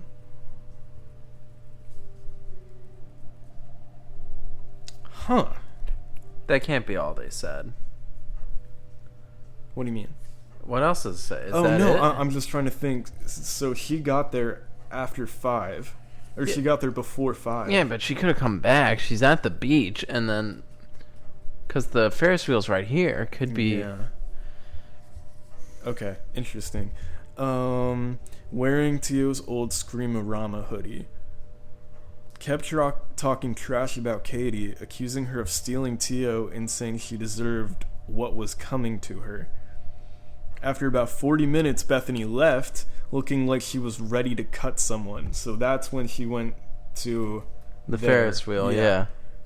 Nobody asked where she was going. Nice girls, right? Marky Merce and Olorf, two low rent character performers. I'm no expert, but I don't think the standard costume for a certain mouse includes flip flops. That's funny. Legally distinct Mickey, oh no. Murky told me he saw someone about Tio's height stagger into the parking lot around 6:20, looking pretty roughed up. But this time, Olaf assured me we weren't responsible. Fuck yeah, dude. Okay. Good on them. Good on them. Figure out the combination and what the fuck 47 is. We do. Fuck. Okay. Hold on. Alright, wait. Okay. Keep going. No, that's the last of it. Where's your head at with all this? Okay, let's try and make a timeline for Katie. Okay. I think the earliest thing we have of her was the receipt where she bought the tin. Well, no, wasn't she at the office at 2 o'clock? Yeah. Right. Katie stopped in a little after 2 o'clock, seeming anxious. She stayed maybe 20 minutes, came out holding some papers, looking even more upset. We do not... I guess the ledger could be one of them. How is there not a lot 47 on here? That's what I'm saying. Okay, so then she bought the tin at 3:53. Then Katie stopped at Cool Nana's. Yes. Before 5, it seems. And then was told to go to the Ferris wheel at 6. When she was murdered. But the Ferris wheel is real far from the Screamorama. Young Ned old timer who fished off the pier. When did... Does it say... Oh, where was the review? Oh, hold up. Wait, we might have this wrong. Katie saw Katie leaving Screamorama around 2. She thought she and Tio were fighting. Thought they heard her say the word figure it out before she started off. So she started at Screamorama arguing with Tio. Hold up. What if she was starting to rub off, her uncle was starting to rub off on her? Figure out your payments. Because he's coming up short on all these, on all the insurance payments.